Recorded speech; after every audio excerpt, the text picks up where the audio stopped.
you have to use creativity as a nurse because you are improvising all the time. You are always thinking on your feet. Stay tuned for more of our talk with Megan Palmer on nursing and her healing music.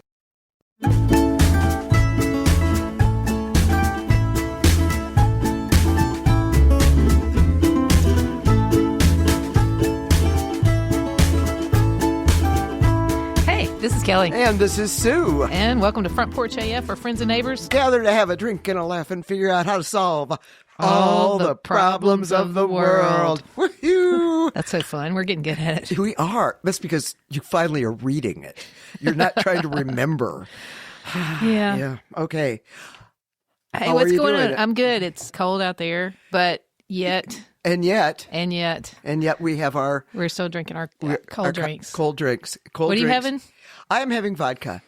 But you know what? Listen, I know we changed the order of things. We are now introducing the topic before we even talk about, and that's the point of having the written guide.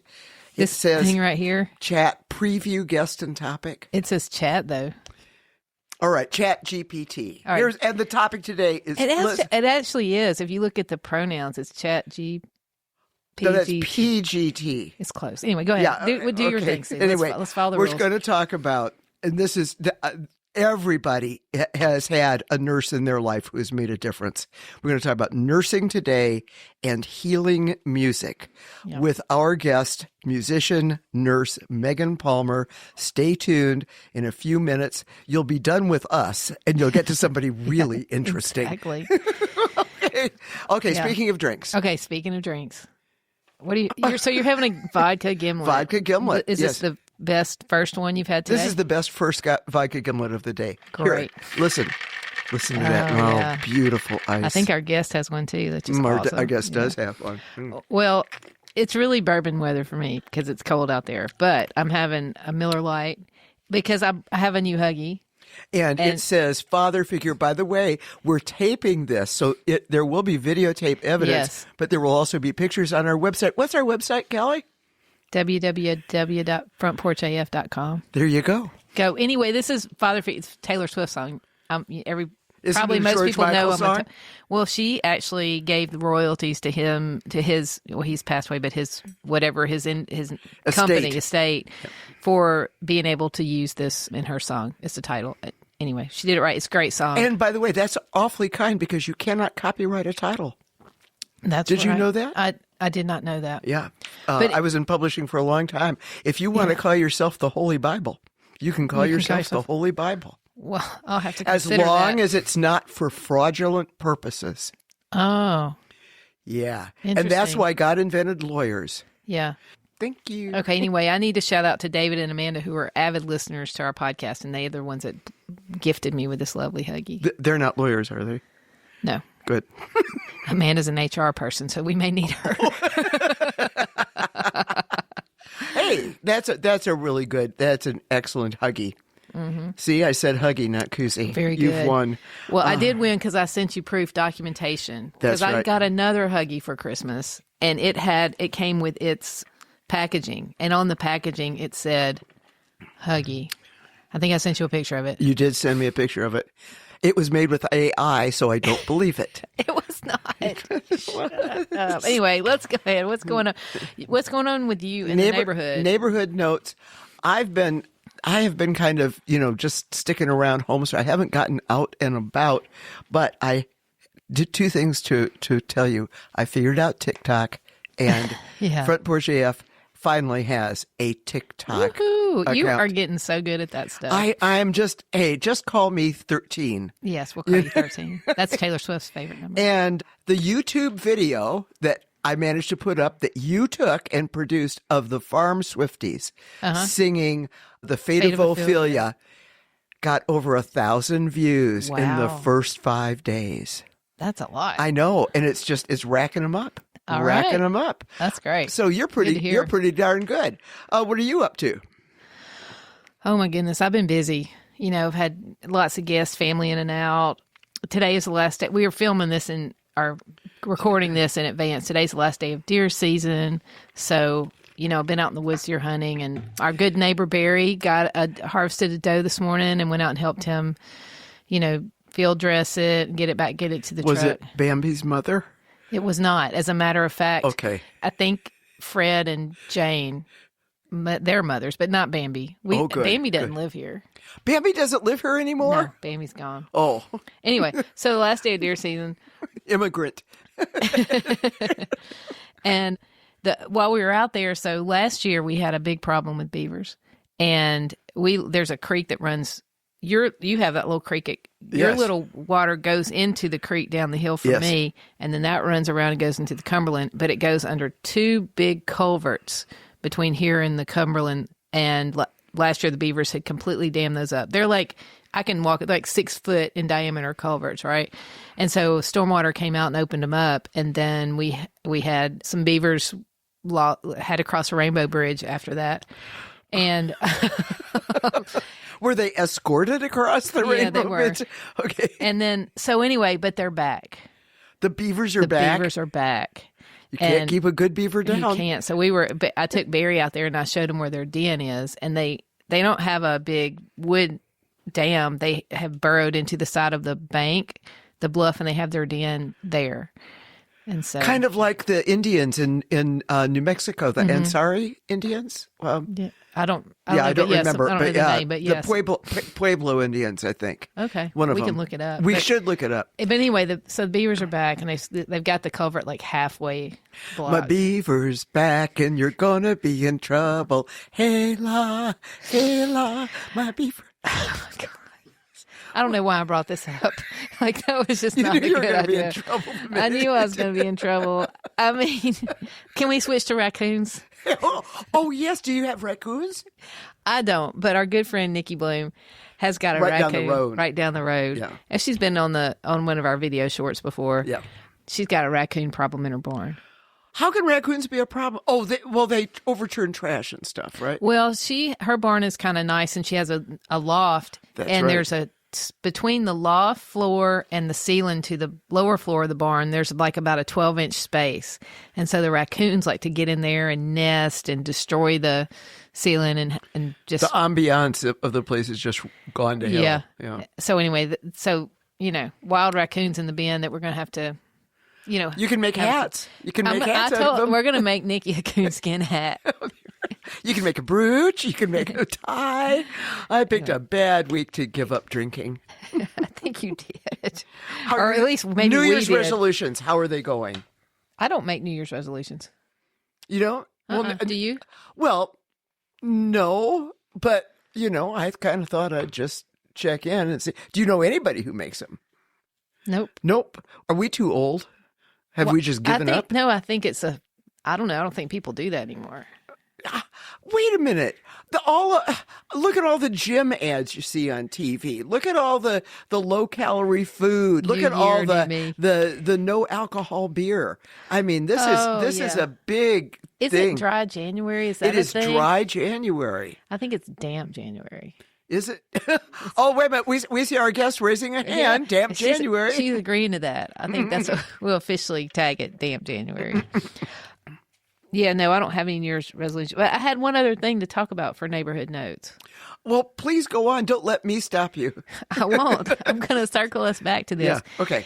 Did you see that they have approved The walking bridge across Peeler Park. They've approved the feasibility study for Okay, for those of you guys who don't know what we're talking about, at the end of our road, which, as you know, is Neely's Bend, it dead ends into the most beautiful public park and greenway. And right across the river there is Donaldson. And there's another greenway there. And we've been trying for decades to get a pedestrian bridge to cross the river, which at this point is like 3 feet across. It's very narrow. What are you talking about? The river was the last time you've been down there? Well, fine. Maybe it's a quarter mile across, but it's narrow compared to, The Mississippi. compared to the Mississippi. But it's a big river. Well, yes, ships go on it and stuff, but you can get a walkway across. Why would you do that? So that to connect the two. Why would you do that? I mean, that's millions of dollars. Millions of dollars. Well, that's what they just approved. They just approved the feasibility study. But we have potholes. Have you driven in Nashville? Like, I could think of a bunch of other things they could do with that money besides put in a pedestrian bridge. We're probably going to cut this whole part out because I thought you were happy about the pedestrian bridge. No. Oh, every time I'm thrilled. Every time I drive home from D's and I hit that area in the right lane with just about tears your suspension out of your car, I think about how much I don't want a pedestrian bridge and how much I'd like a nice smooth road to drive home on. See, I don't care about the smooth road. I want a pedestrian bridge just because I think it would be so cool. Are you going to walk on it? No. But then I you don't look count. at Your vote doesn't count. No, you're right. Your My vote doesn't count. This is the most esoteric and strange neighborhood note I think we've ever had. What? You know, because I'm going to have to put up maps on the website to show people what we're talking about. But I just don't think we need it. Like, it's a waste of money. Write your council person Our at council nashville.gov. Supports it, but I will be writing her a note about it. I'm going to actually call her. Okay. Yeah, in fact, I think she would want to talk to you about it. Yeah, I think she would. That's a good thing about But my vote will negate yours, so there you go. I'm not even going to let you vote. Okay, you know what it's time to do? What is it time to do? It's time to get off all of this personal crap. And well, we got anything in the mailbag? Wait a minute. One more thing. Do you know what we did a couple weeks ago? Who, you and me? We went to a shooting range. We did. We went to a firing range. Yes. Did I do good? You did great. You my actually a first really time good I shot. ever shot a handgun. Yeah, and you did great. Okay. And stay tuned because there will be more about Sue and guns and take cover. You better take cover because you're a good shot. Mark, take cover because I'm a good shot. Mailbag. I got a postcard from my sister on a cruise to New Zealand. And she says, wait a minute. It was in here. Ah, there it is. Okay. Hey, yes, this country is still pristine and magnificent, so friendly and sincere. They've all asking me, what the fuck is going on in the United States? Love, Kit. All right, so. Yeah, I got a lot of that when I was in Australia this summer. We won't be answering that question. Do you have anything mailbag? No, I do not. Okay. We won't be able to answer what the fuck is going on in the United States, but we will be able to answer some really important questions about the health of our health and the health of, everybody we love. Yeah. In this, and I have been waiting for this for months. Okay. I know we've been trying to get this scheduled for a while now. And because I don't want to miss anything, I'm going to read the introduction. Okay. All right. My dearest friend of 55 years now, Sally, recently retired from a half-century career in nursing. And in many ways, she inspired both of us to explore this topic, especially as it relates to the news of the day. And we got really lucky when Megan Palmer accepted our invitation to join us.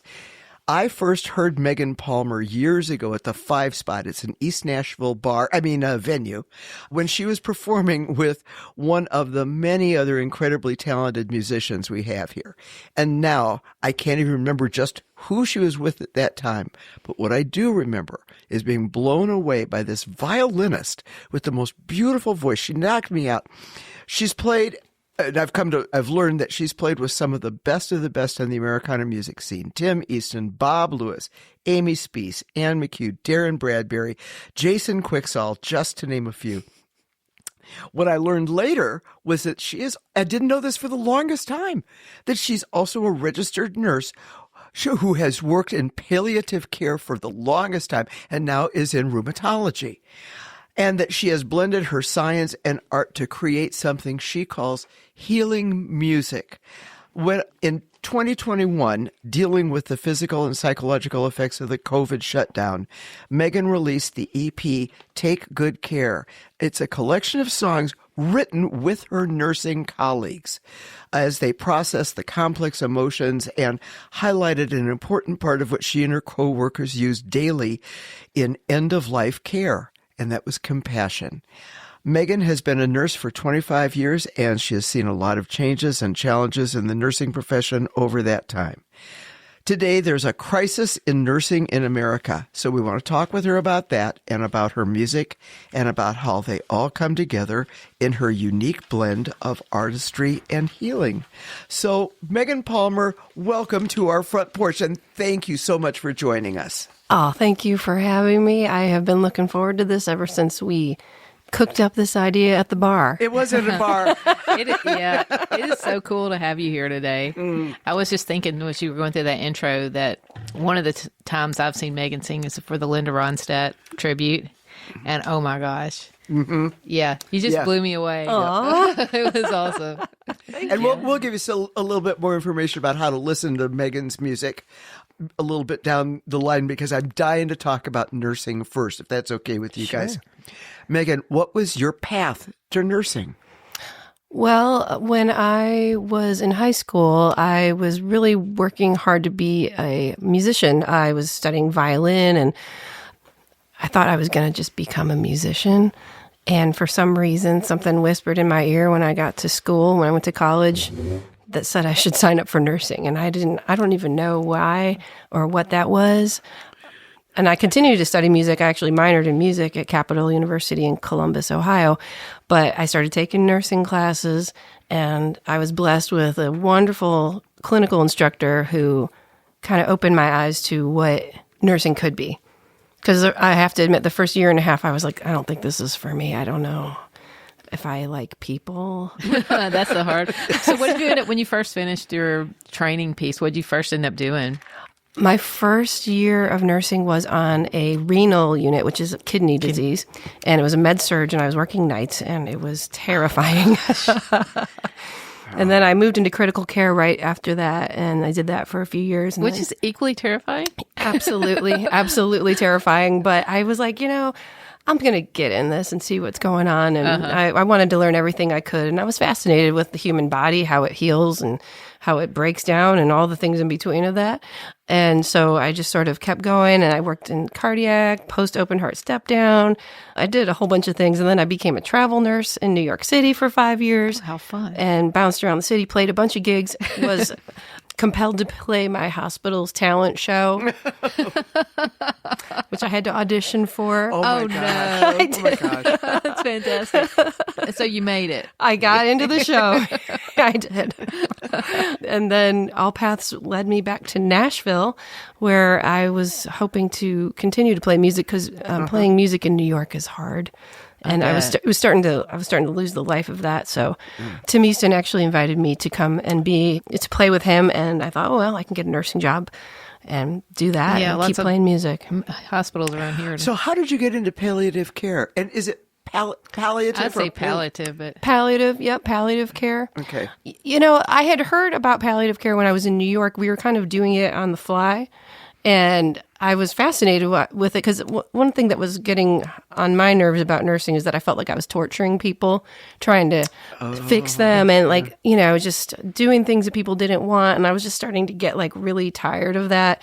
And I saw an ad for Vanderbilt on the job listing. They were looking for a PRN palliative care nurse. And I was like, I didn't really want to have a full-time job, because I was still touring a lot with a lot of people. And so I didn't want to commit to working every other weekend and all the holidays. Mm-hmm. So I wanted a PRN job, and there was a posting for that for the palliative care unit. And I went to the interview. There was a guitar sitting at the nurse's station. Wow. And I was like, okay, I think I'm home. It's a sign. Yeah. And so they offered me the job, and I was there for quite well into the pandemic. Well, we were talking before the show about the importance of nursing in America, and there is a serious shortage of nursing in this country right now.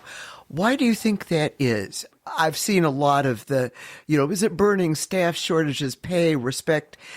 From your perspective, what do you see as the cause of this shortage? Well, I'm going to say something slightly controversial in that I don't think there's a shortage, but I think that the way nurses are treated, that many of them are leaving the profession in droves. So there's a lot of nurses out there who aren't working as nurses because it's very hard to work in the hospital, especially in direct patient care. most nurses get out of school and they leave within 1 to 3 years. Really? Yeah. Yeah. So there's plenty of nurses. They just don't want to have nursing as a career. Yeah, because it's so disappointing. I watched a lot of nurses that I helped train, because I've been a nurse for 25, 26 years. So of course I have the experience, and of course, no matter what job I have, I end up training people how to do it. Yeah. It's like, well, I guess that's what we're doing. And I just watch their disappointment. These young new grads of like, yeah, this is the job. This is Right. I know you went into it with a heart to help, and you are helping, but it's a different thing than what you get promised in those nursing textbooks. So I think it's hard to stay. What would you do to change it? Magic wand time. Ooh. Well, I think the system is sort of crumbling right now with all that's going on. So I feel like it's in a change. I feel like some of it is just going to break down and it's going to have to get rebuilt. Yeah. Well, it segues nicely into the next thing I wanted to ask. The Trump administration, speaking of the way things are, has declared that nursing is not a profession, just a job. Rude. Which makes a huge difference in the affordability of educational support and exacerbates the nursing crisis. What's your take? Well, I have been working in the clinic Vanderbilt now in the rheumatology department for a year, and I was waiting for that year to come up so I could get my tuition reimbursement to go back to school, get my master's degree, and maybe further. And 2 months before, that got canceled.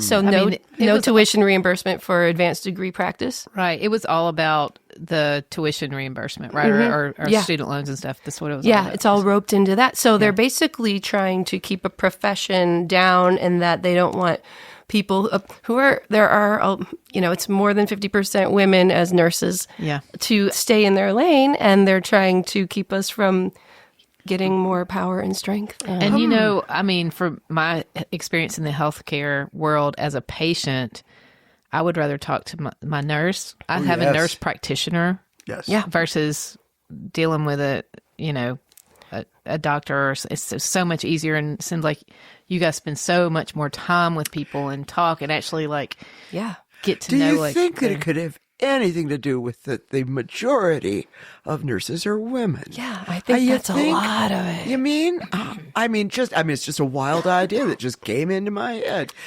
Well, we can't solve that problem here, but let's talk about creativity, because that's going to lead into, what you do uniquely. How does creativity figure in nursing? Well, it's a wide range, because you have to use creativity as a nurse because you are improvising all the time. You are always thinking on your feet. You are always trying to see how to respond to a patient in a way to help them understand what's going on with them, help them cope with that. And, every conversation, especially in the area of death and dying, which I've worked a lot in, those are some creative conversations that you have to help people get to that point where they're going to be in a place of acceptance. And so, that's the psychological component, but also you have to have a way to discharge some of that, of which you take on when you are doing that type of work. Because you bring it with you. How do you get rid of it? You could develop a drinking problem, or you could start writing songs. It's like, which one are we doing? Maybe both. Balance. Yeah. Well, talk to us about writing songs. I had made a little note that in the introduction video for Take Good Care, the collection that you received, you talk about a patient's request that almost made me cry. He said, "Would you stop for a minute and please hold my hand?" Yeah. Yeah. And so over to you. Yeah. In the hustle and bustle of direct patient care, sometimes that's the first thing to go out the window. And that's what people need the most. Mm-hmm. They need someone to listen to them, to hold their hand, tell them it's going to be okay. And sometimes just sit there in silence. And you don't always have the time to do it unless you declare that you're doing that. And in my nursing practice, in all the ways I've done it, I have had mentors that have showed me how to do that. And sometimes that means not being as good at checking the boxes they want you to check and have all the paperwork all perfect. Right. But I'd much rather sit with someone and hold their hand than make my charts look nice. Well, tell us about the healing music. Because I mean we do not have a license to play recorded music on the podcast, but we do for YouTube, and we will be putting links to that music. And then after the audio podcast, maybe you can stick around for the video portion and maybe play some music. But tell us right now about the healing music concept and what you're doing with it. Well, so during the pandemic, we were kind of at a loss what to do to cope with things. And so we were just sitting there on the palliative care unit, and a few of us were just like, let's do something creative. So I got together and wrote songs with my colleagues, and a lot of them had never even written songs before. Some of them were musicians a little bit, and so we just sat and talked and told stories to each other, and I just took a bunch of notes, and then I was like, all right, I think this is a song based on what we've talked about, and then That is so cool. we'd go back and forth, and I kind of modeled it after Mary Gaucher's songwriting with soldiers. That was sort of the inspiration, because we are soldiers in a way. You guys are definitely soldiers, and definitely during COVID, y'all were the front line. For everything. But it was amazing because what really came out of those stories is that we were there for each other, and how we are learning to take care of each other as a profession as we are doing the service of also caring for the patients that come in. And that's a really important thing, I think, just to know that you have someone has your back and you have their back in that sort of situation, because it gets really intense. Do you think that music does heal? Yes. Yeah. I do. I do too. Oh, I totally do. Because there's a point where the words, you can't say enough words anymore. You need something else to modulate, to move a feeling through. Sometimes it just, even just the sound of the music hits that feeling, hits that emotion. We even not without, not the words I know part, exactly the music what you mean. part. You can hear, to me, I can hear dun, dun, dun, dun, dun, dun, dun. It's My Girl, and it makes me happy. It makes me happy. That one note that I know is going to lead to those other notes. So I can't wait to share some of your music with our listeners via links, of course, because of licensing. So Megan, did y'all ever do that on the floor with the patients? Would you ever, I mean, I know you're, like you said, you're crazy busy. You don't have a lot of time for the extra stuff, but were you ever able to? Yeah, we were. It was, sometimes it felt like my attending physician would sometimes grab me, hand me the guitar, and she's like, I need you to go in this room and play something for these people. And I would be like, this is kind of difficult because it's really switching gears, it's really a different mindset from being passing out medications and cleaning people and do all this stuff, and to just oh, now I'm going to perform. But it was sort of a desperate act on her part to ask me to do that. I was like, I get it. But there were other times where one of my colleagues, Anna Henderson, she wrote "Stop for a Minute" with me, and she's a great singer. And I would hear her singing to the patients, across the nurses' station. She would do that. She would sing, Amazing Grace and so cool. a bunch of hymns, and sometimes we'd manage to get the guitar going, and my other boss was able to, he played too, so we would sometimes do that. And we took care of a lot of musicians too, and a lot of people in the industry and their loved ones. So sometimes that would spontaneously, you would hear songs coming out of rooms. It was really amazing. That is amazing. Yeah. So what are the other projects that you are working on right now musically? Well, I'm in a band with Bob Lewis. I know that. And we are called Slow Force. And Bob Lewis is a licensed massage therapist. So we get together every Tuesday and work on our songs. And we kind of have this little bank of songs that are healing songs, and that we're always texting each other phrases. Or the one that I texted him last week that we started writing was "Lost in the Shuffle." Because it's so easy to get lost in the shuffle. Oh God, yes. So that song's coming, as long as we don't lose the inspo. That kind of thing, just little expressions. And so we're getting ready to go in the studio this year and make a record, a bunch of songs ready for that. Because I've been listening to you two play together for some time, and I'm really glad to hear that. Yeah. How many instruments do you play? Okay, make me feel bad. Well, I My first instrument was piano, and then I picked up the violin when I was about 8, and then I added guitar in there, and so I guess 4 if you count singing, which I think it's probably... That's what your voice is. How many you play? Piano and saxophone. Oh, I didn't know you played sax. And drums, if you count drums. Oh, of course we not count a trap drums. set, but No I played kidding. the bass. I played the sax and... Would anybody like to hear me play the piano? We can go upstairs. Sure. Yeah. Because of the request is overwhelming, we will not be filming this. No, I'm a terrible pianist, but I enjoy it. Yeah. You know. I think it's therapeutic just to touch an instrument and play, get some notes to come, it gives you a vibration. Yeah. If I had a New Year's resolution this year, it's to touch an instrument each day. Oh, that's good. That's a good one. Yeah. Well, it's not that hard. What were y'all doing up at Dee's a couple of weeks ago?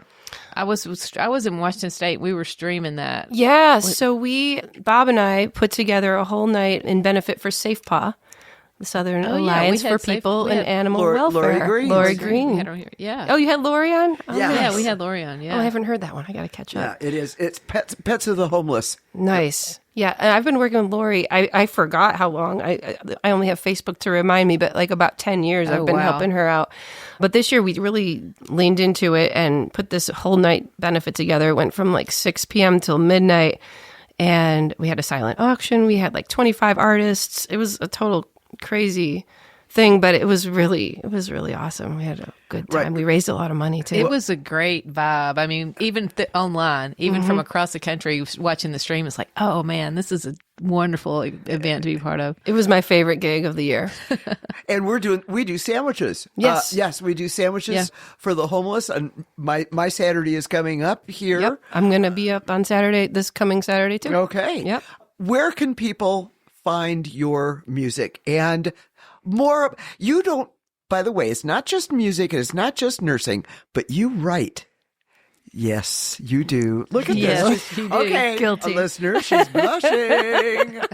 Tell us about your writing. I love writing. I have always loved writing, and I have a Substack. It's called Megan Palmer Writes. It's such a basic name. I've thought about changing it, but I'm like, that's all it is. Perfect. It's perfect. And it's so good. I've started. I don't know. It came through, and I've started reading. It's so good. Thank you. I'm like, oh. It's good for me. It helps me sort of get my feelings out, and it doesn't require you to listen to my newest song or whatever. It's hard to be a musician and promote yourself. Sometimes it gets very exhausting. If somebody did want to listen to your newest song, where would they go? Well, they could wherever you get your music. Wherever you get your music. But I'll bet you there's a website. Oh, yes, there is a website. I have a website, which is meganpalmer.com. And then I'm also on YouTube and Spotify and Apple Music and where else do you get music? Amazon Music. Amazon Music, Yeah. I downloaded Jason's song off Amazon. Oh, yeah. Oh, we've downloaded it a lot. We sing it a lot.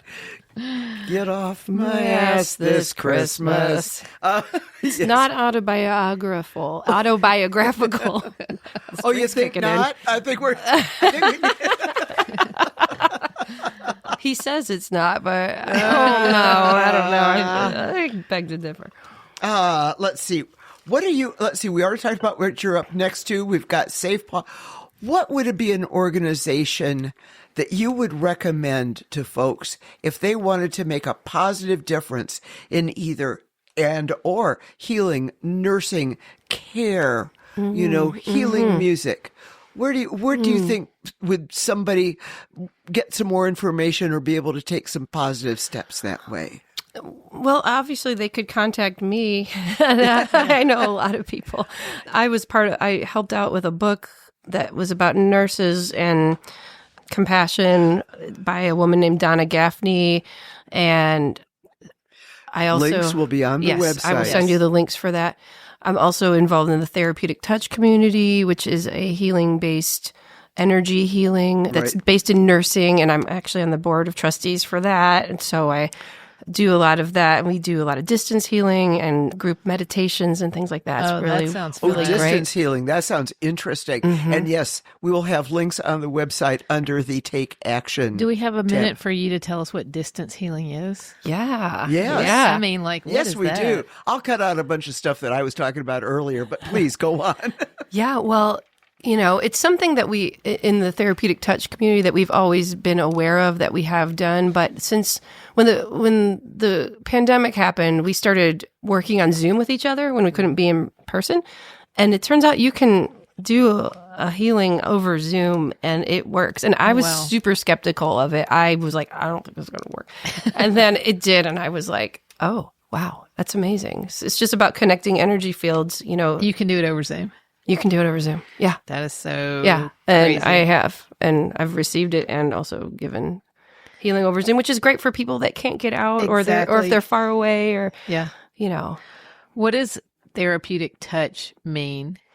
So it's a healing modality that involves really centering and then assessing a field, looking for blockages in people's energy fields.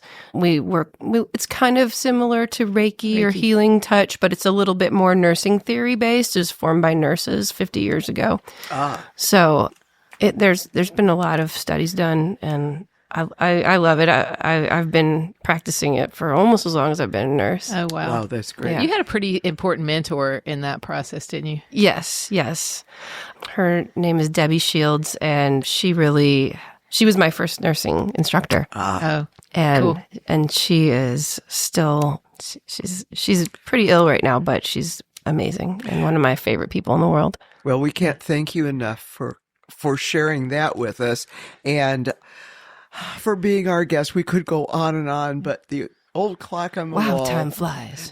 When you're having fun. But stick around. And everybody here on the audio podcast, please go to our YouTube channel to be able to catch the show in video and be able to maybe hear Megan sing a song in a All little right. bit. Long Thank Sue's you, not Megan singing. Palmer. Thank you you. so Yeah. much. Thank you, Kelly and Thanks, Sue. Sue. So much fun. Thanks, Megan. Okay, so we've talked about taking a positive action. Upcoming shows. Remember me firing a gun? I cannot get that out of my head. Wait a minute. Honestly. I'm going to whip out. Where is it?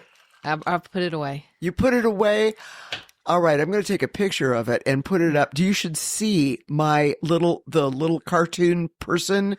The target. The target. I'm sorry, the target. And am I a dead eye or what? Yes. It We're was gonna- pretty incredible. I was blown away by your accuracy. Thank you very much. It means a lot coming from you because you know what you're doing and I don't. But that's the reason why I'm taking the classes, and because I am going to get a handgun. That's a whole nother conversation. Yes, and we're going to have handgun instructors on From to the talk to us citizens. about safety and about responsibility and about why it's maybe I shouldn't get a gun. No, time has come. I've taken the training. I feel like I am prepared. You're to ready. I am ready. I Okay. am ready. But that's going to be an interesting show. Now, you take it from here, Doctor. I do. Okay. Our website? Yes. That's right. Okay, I'm going to put this up. Ladies and gentlemen watching from YouTube land, there's a whole thing about what words to say and when to say them. It's known as a script. Sometimes Yes. it's hard to follow. Okay, we do have a website, and you should go to it, whoever's listening to this podcast, because it's a cool website. We got a lot of stuff up there, links on this show about what you can do, and then all of our other shows too. You can find And links, photos and videos all and these really cool outtakes things. and all sorts of things. and that website is www.frontporchaf.com. Mm-hmm. And if you sign up, Sue will send you some exclusive content. Yes. you just And if you have any ideas for the show, let us know. Keep in touch. And we love to get things from the mailbag and tell your friends about us. please like and share us on socials. And we're on even more of them now. Now we are. You got the Facebook. You got the Instagram. You got the TikTok. You got the YouTube. But Never. what don't we ever That's right. There you Never. your turn. So until next time. When we gather on our audio front porch, grab a drink. And solve all the problems of the world. Cheers, y'all.